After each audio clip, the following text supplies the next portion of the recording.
할렐루야. 복된 주일입니다. 예배의 자리에 나오신 사랑하는 성도님들을 예수님의 이름으로 환영하고 축복합니다. 우리 곁에 계신 분들과 우리 환한 표정으로 우리 반갑게 두 손 들면서 인사하겠습니다. 잘 오셨습니다. 반갑습니다. 잘 오셨습니다. 반갑습니다.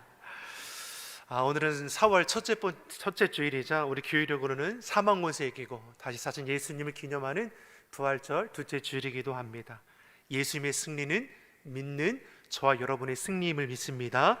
시대의 어려움 앞에서도 주의 은혜로 이기는 우리 모두가 되기를 예수님의 이름으로 축복합니다. 특별히 4월은 우리 생명 나눔의 달로 지킵니다.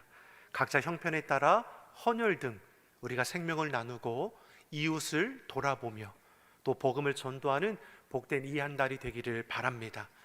기쁨의 부활절을 우리가 맞이하고 부활의 기쁨을 우리 마음 가운데만 간직해 놓는 것이 아니라 그 사랑을, 그 부활의 기쁨을 이웃과도 함께 나눌 수 있어야 하지 않겠습니까? 내게 있는 작은 것일지라도 이웃을 돌아보며 상처 입은 영혼들을 위해서 기도해 주고 주의 복음을 증거함을 통해서 우리가 있는 그 자리가 하나님의 나라, 하나님의 뜻이 이루어지는 복된 자리가 되기를 간절히 소망합니다. 우리 이렇게 따라해 보겠습니다. 예수님 승리, 내 승리. 예수님 권세, 내 권세.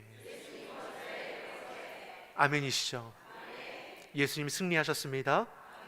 그 승리의 기쁨이 우리 삶의 자리에 온전히 임하게 되기를 간절히 축복합니다. 우리가 지난 주일까지는 우리 마태복음의 말씀으로 함께 은혜를 나누었습니다. 어느덧 마태복음의 말씀을 다 마치고 이제 오늘부터 요한계시록 2장과 3장에 기록되어 있는 소아시아 지역에 있는 7도시에 보내는 7교회에게 보내는 편지의 말씀으로 함께 은혜를 나누고자 합니다. 요한계시록의 말씀을 보면 어떻습니까? 장차 이루어질 일에 대해서 하나님께서 기록해 놓는 것을 볼 수 있습니다. 사도 요한을 통해서 기록하게 하셨지만 그 계시는 누구의 계시라고 말씀합니까? 예수 그리스도의 계시라.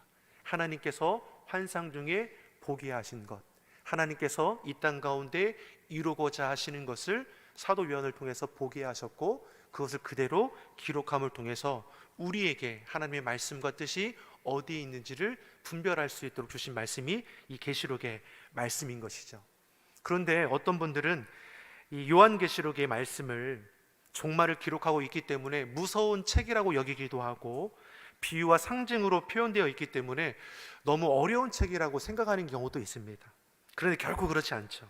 어느 성경보다 하나님의 사랑이 가득한 것이 이 요한계시록의 이 말씀인 것입니다. 우리를 너무나 사랑하셔서 고난과 핍박 가운데에 고통하는 성도들을 위로하시고 헛된 길로 가지 않도록 붙들어 주시는 것이 바로 요한계시록의 말씀인 것이죠. 그 말씀을 통해서 우리에게 무엇을 보여주시는 겁니까? 소아시아 지역에 있는 7교회에게 한 교회 한 교회에게 주의 말씀이 증거되는 것을 우리가 오늘부터 보게 될 것입니다. 요한계시록 1장 11절의 말씀을 보면 이렇게 기록되어 있습니다. 내가 보는 것을 두루마리에 써서 에베소, 서버나, 버가모, 두아디라, 사데, 빌라델비아, 라오디아 교회 등 7교회에 보내라. 사도 요한을 통해서 주님께서 말씀하고자 하시는 것을 기록하여 보내는 것을 보게 되는 것이죠. 이 7교회를 통해서 주시는 말씀을 보면 칭찬의 말씀도 있고 책망의 말씀도 있는 것을 볼 수 있습니다. 칭찬의 말씀을 우리가 보고 배울 때 어떻습니까? 우리 안에도 이러한 칭찬의 내용들이 담겨져야 하는 것이고 혹 책망의 말씀을 우리가 보고 나눌 때에는 혹 우리 안에 책망의 말씀의 내용들이 있다면 우리가 돌이킴을 통해서 칭찬의 자리에 나아갈 수 있는 그런 고백과 결단이 있기를 예수님의 이름으로 축원합니다. 그러면 그 당시 7교회에 주신 말씀이 우리와 무슨 상관이 있느냐? 오늘 우리가 함께 나누게 될 7교회에 향한 말씀은 당시 7교회에게만 주시는 말씀이 아니라 이 시대의 모든 교회와 그 교회를 중심으로 신앙을 세워가는 성도들에게 주시는 약속의 말씀임을 우리는 알아야 하는 것이죠.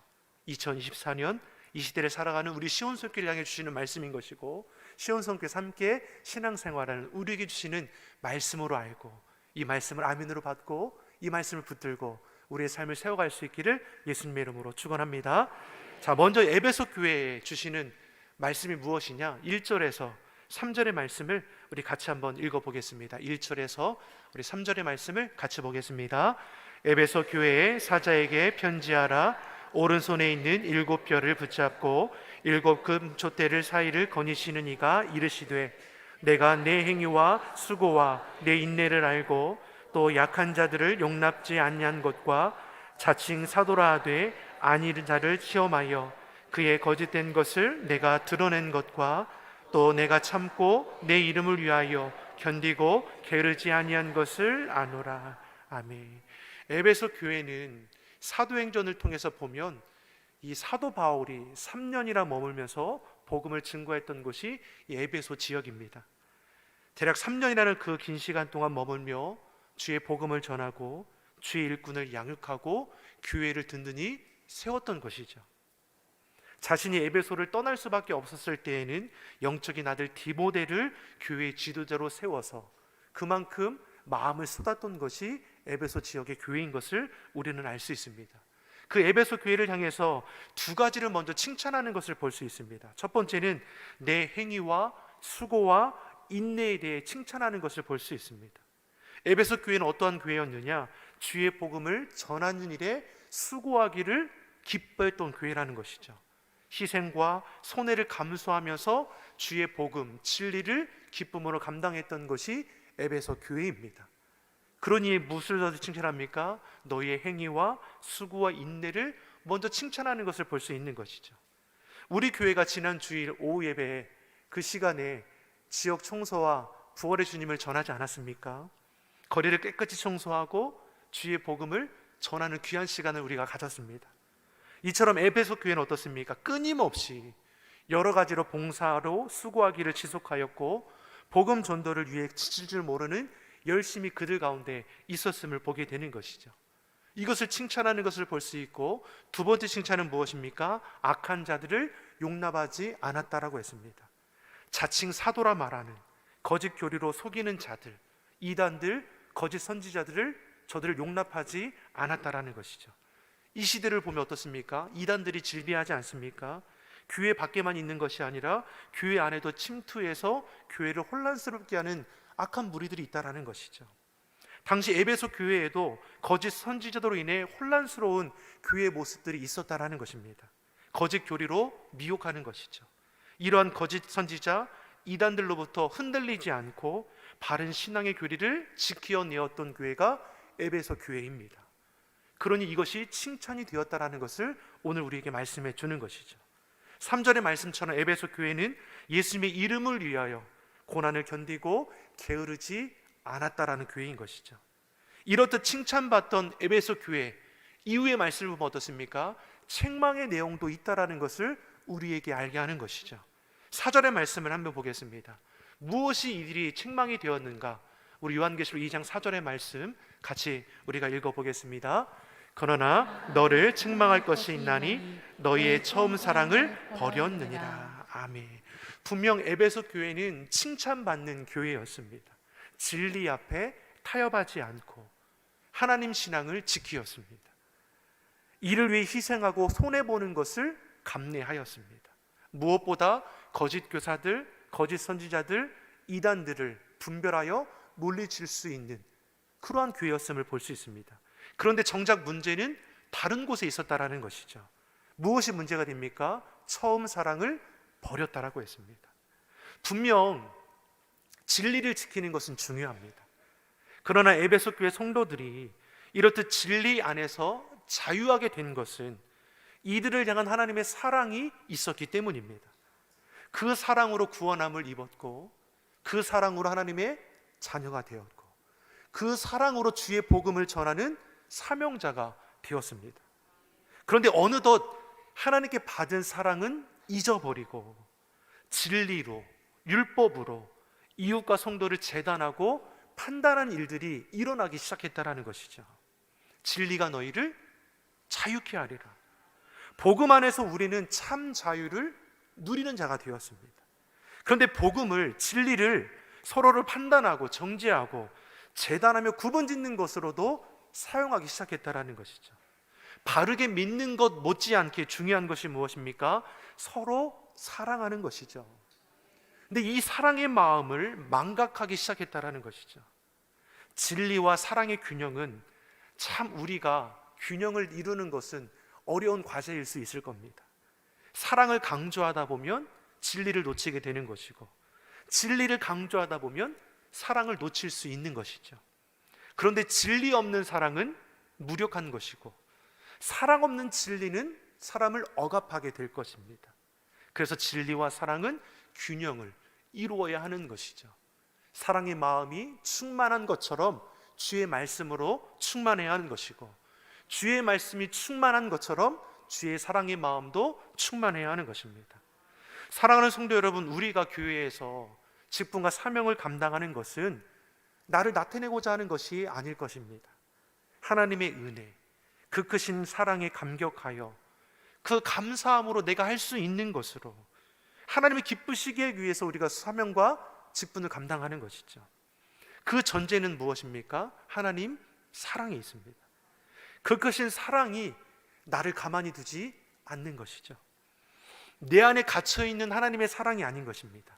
그 사랑이 나를 주의 복음을 전하는 자리로, 주의 사랑을 나누는 자리로 자꾸만 나를 이끌어가게 되어 있는 것이죠. 그런데 에베소 교회가 무엇입니까? 이 첫사랑, 그 사랑을 버렸다라고 말씀하고 있는 것이죠. 사랑 없는 복음, 참된 복음이라 할 수 있겠습니까? 용서 없는 사랑, 말이 되지 않는 것이죠. 사랑장애라고 일컬어지는 고린도전서 13장 1절에서 3절이 사랑에 대해서 이렇게 말씀해 줍니다. 우리 같이 고린도전서 13장 1절에서 3절의 말씀을 천천히 같이 읽어보겠습니다. 내가 사람의 방언과 천사의 말을 할지라도 사랑이 없으면 소리나는 구리와 울리는 꽹과리가 되고, 내가 예언하는 능력이 있어 모든 비밀과 모든 지식을 알고 또 산을 옮길 만한 모든 믿음이 있을지라도 사랑이 없으면 내가 아무것도 아니요. 내가 내게 있는 모든 것으로 구제하고 또 내 몸을 불사르게 내줄지라도 사랑이 없으면 내게 아무 유익이 없느니라. 아멘. 성령의 충만함을 입어서 방언으로 말을 합니다. 예언하는 능력이 있습니다. 산을 옮길 만한 믿음도 있습니다.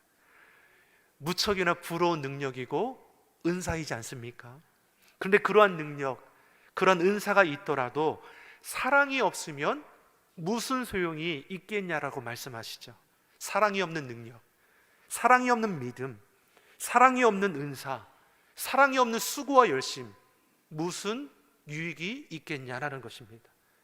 예수님께서 마지막 만찬의 자리에서 제자들의 그 발을 손수 씻겨주시면서 주신 말씀이 무엇입니까? 새 계명을 너희에게 주노니 서로 사랑하라. 내가 너희를 사랑한 것 같이 너희도 서로 사랑하라. 너희가 서로 사랑하면 이로써 모든 사람이 너희가 내 제자인 줄 알리라. 사랑을 통해서 너희가 누구에게 속한 자인지를 드러내는 것이죠. 말씀이 이해가 되시죠? 우리 안에 사랑의 열매가 맺어지면 맺어질수록 우리가 붙어있는 곳이 어딘지를 알 수 있는 것입니다. 열매를 보아 그 나무를 알 수 있는 것이죠. 아름다운 열매가 좋은 열매 맺는 거 아닙니까? 못된 나무가 아름다운 열매 맺을 수 있는 겁니까? 그렇지 않죠. 방언도, 능력도, 믿음도, 진리도 중요합니다. 그런데 사랑이 없는 방언, 사랑이 없는 능력, 사랑이 없는 믿음, 사랑이 없는 진리, 사랑이 없는 수고, 헌신, 성립될 수 없습니다. 그러니 오늘 본문 5절에서 우리에게 주시는 말씀이 무엇입니까? 돌아가라는 겁니다. 첫 마음을 회복하라고 말씀하는 것이죠. 5절의 말씀을 우리가 같이 한번 읽어보겠습니다. 5절입니다. 그러므로 어디서 떨어졌는지를 생각하고 회개하여 처음 행위를 가지라. 만일 그리하지 아니하고 회개하지 아니하면 내가 내게 가서 내 촛대를 그 자리에서 옮기리라. 회개하지 아니하면, 첫 마음을 돌이키지 아니하면 내 촛대를 그 자리에서 옮기리라. 정말 무서운 말씀인 것이죠. 내가 받아야 누려야 할 하나님의 은혜와 하나님의 사랑과 하나님의 결실이 옮겨갈 수 있다라고 분명히 말씀하는 것이죠. 난 열심히 했습니다. 충성되게 행했습니다. 그런데 우리에게 주시는 말씀이 무엇입니까? 내 촛대를 옮기리라. 바리새인들, 서기관들, 율법학자들, 열심하는 자들 아닙니까? 그 율법을 지키기 위해서 자신의 삶에 희생하고 손해도 감수하지 않습니까? 그럼에도 주님께서는 저들을 향해서 뭐라고 말씀하십니까? 주여 주여 하는 자마다 다 하나님 나라에 들어갈 것이 아니라고 하셨습니다. 내 뜻대로 행하는 자라야 들어가리라. 여러분, 누구의 뜻입니까? 하나님의 뜻입니다. 주의 말씀 앞에 나를 비추어서 그 말씀 앞에 내가 순종하여 나가는 것이지, 내 뜻과 내 생각과 내 고집에 하나님을 끼워 맞추는 일이 없어야 하는 것이죠. 우리도 에베소 교회 같은 우를 범하지 않기 위해서 우리가 어디서 떨어졌는지를 생각해 보아야 합니다. 사람을 살리라고 주신 진리로 성도 간에 서로를 재단하고 정죄하고 있다? 우리는 돌이켜야 하는 것이죠.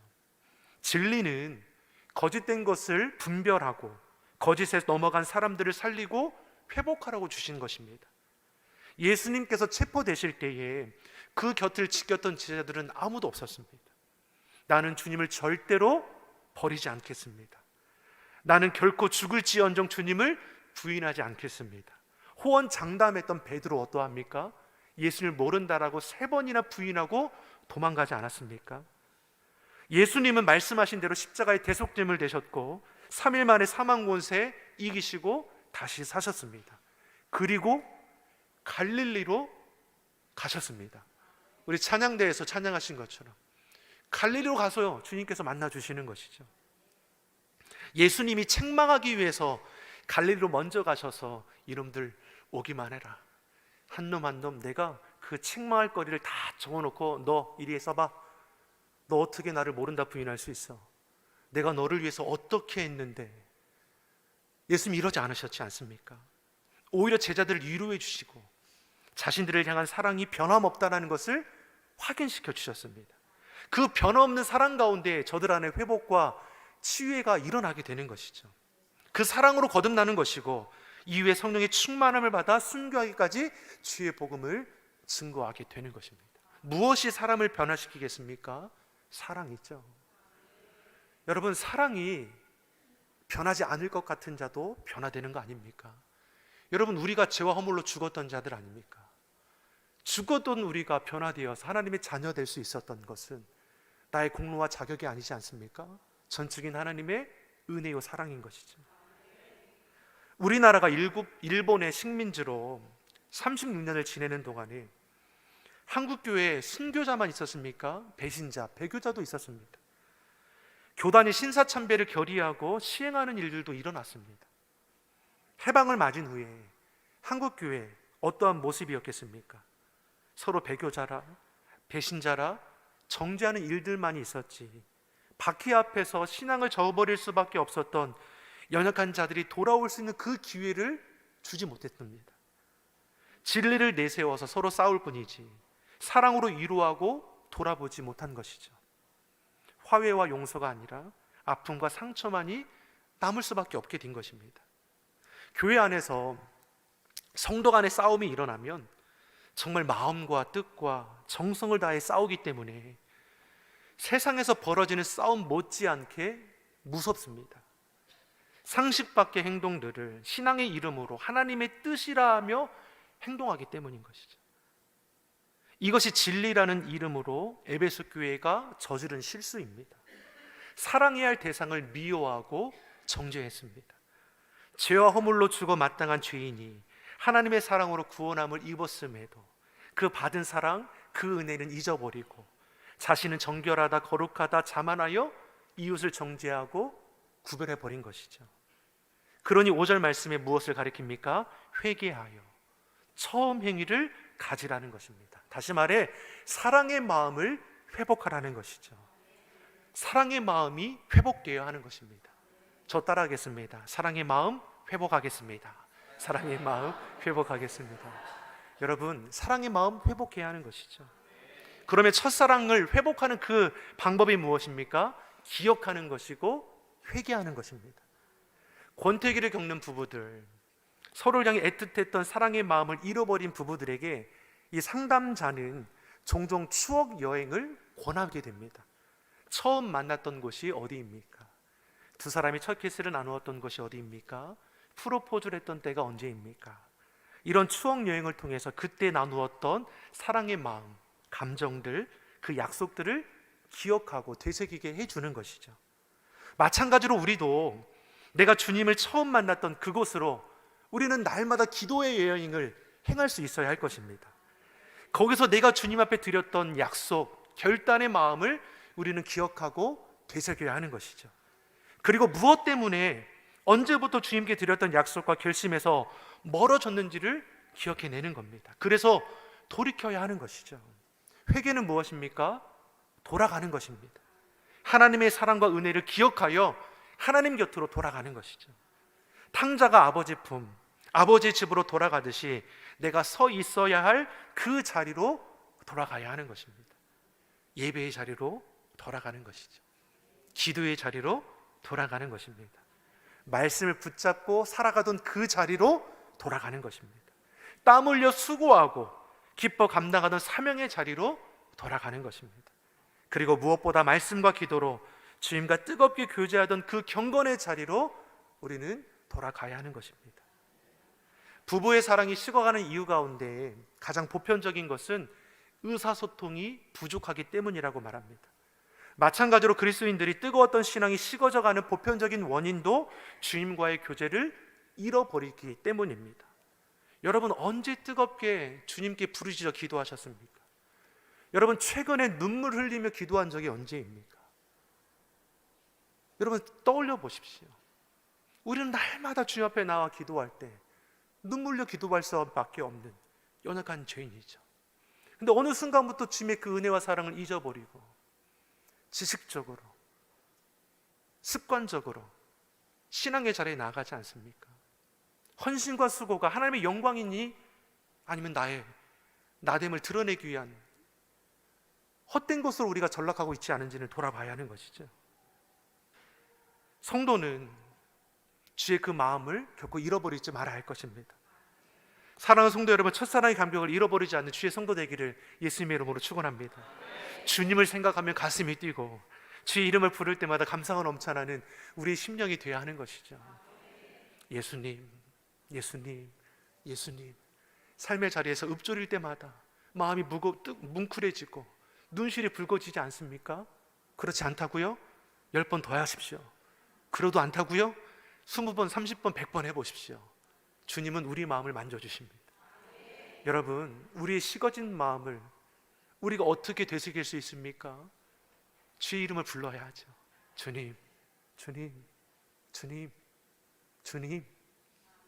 여러분, 3번만 불러도 10번만 불러도 우리의 마음을 주님께서 어떻게 만져주시는지를 우리는 경험합니다. 근데 주의 이름을 10번도 20번도 부르지 않죠. 한 주를 살아갈 동안 우리가 주님을 찾는 일이 몇 번이나 됩니까? 우리는 주님을 사랑한다고 얘기하지만 사랑의 주님을 찾지 않는 경우가 더 많은 것이죠. 에베소 교회가 그렇게 되었다라는 겁니다. 처음부터 그럼 에베소 교회가 이렇게 사랑을 잃어버린 곳이 되었나? 그렇진 않았을 것이죠. 어느 순간에 변질되었을 것입니다. 진리를 우선하는 것 잘못된 거 아닙니다. 문제는 여기에 내 생각과 고집이 묻어나는 것이 문제인 것이죠. 그리고 점차 굳어지기 시작하더니 이제는 자신들이 하나님의 위치에 서서 서로 판단하고 재단하고 정죄하게 되는 것입니다. 저들을 향해 회개하여 처음 사랑을 회복하지 아니하면 내 촛대를 옮길 것이라고 하셨습니다. 그런 실천의 말씀에 귀 있는 자는 들을지어다. 여러분, 주의 말씀이 들리기를 예수님의 이름으로 소망합니다. 지난 주일 오후에 선교회별로 지역 청소를 우리가 봉사를 하지 않았습니까? 너무나 많은 우리 성도님들께서 함께 해주셔서 참 기쁘고 감사함으로 지역 봉사를 마칠 수 있었습니다. 그런데 준비할 때 이 교육자의 마음은 어떠했냐면, 성도님들이 많이 참여하실까? 기쁨으로 감당해 주실까? 그리고 감당했을 때 어떠한 피드백이 올까? 걱정된 마음이 제 안에 있었습니다. 목사인데도 믿음 없는 생각들이 이렇게 스치는 것이죠. 근데 막상 어떻습니까? 부활주일 오후 예배 모였는데 여기에 가득히 모여주셨습니다. 청년들도 한가득 모여서 감당해 주는 것이죠. 우리가 지역을 청소하는 것이 이 지역 사람들에게 보이기 위한 것입니까? 아니죠. 주의 사랑을 나타내기 위한 것이죠. 사랑은 쇼가 되어서는 안 될 것입니다. 사랑은 행사도 아닌 것이죠. 사랑은 더불어 살아가는 것을 보여주는 것입니다. 우리 교회는 일회성 행사를 하고자 하는 것이 아니죠. 주의 사랑과 은혜를 받은 자로서 그 작은 것일지라도 그 사랑을 섬기고 나누고자 했습니다. 지역 청소를 마치고 돌아오는 선교회별로 그 표정이 얼마나 환했는지 모릅니다. 지난주 오후에 더웠습니다. 저도 이 조그만 공간만 한 블럭만 돌았는데도 담배꽁초가 얼마나 많았는지 몰라요. 그 잠깐 30분만 이렇게 저는 주웠는데 이 조그만 봉투가 담배꽁초로 3분의 2가 찰 정도로 담배 태우는 분이 참 많구나 이런 생각을 했고, 야, 우리의 이런 수고를 통해서 이 곳곳이 참 깨끗해지겠구나. 억지로가 아니라 기쁨으로 감당했다는 것을 돌아오시는 우리 선교회원들의 그 표정을 보고 알 수 있었습니다. 땀 흘리면서도 얼마나 목사님 너무 좋았어요. 이번이 마지막인가요? 매월 해도 좋겠어요. 그래서 매월까지는 아니고요. 우리가 또 절기에 맞춰서 지역을 섬기는 일을 하면 너무 좋죠. 주님을 위해 지역을 섬기고 복음을 전하는 사역 참 좋았습니다. 우리 시온성교회가 주의 사랑을 기억하며 그 사랑을 기쁨으로 나누는 교회가 되기를 간절히 소망합니다.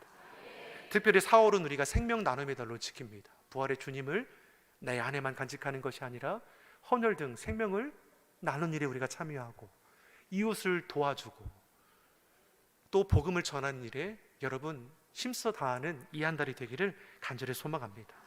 그 사랑이 나누면 나눠질수록 배가가 될 것이죠.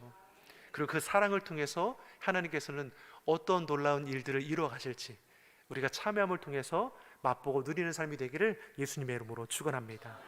마지막으로 은혜 찬양 가운데 이런 교회 되게 있어서 하나는 찬양이 있습니다. 부를 거는 아니고요, 가사가 너무나 은혜가 되어서 우리 화면을 통해서 함께 볼 수 있도록 하겠습니다. 이런 교회가 되셔서 제가 읽어드릴 테니까 눈으로 함께 봐주시면 좋겠습니다. 이런 교회 되게 하소서.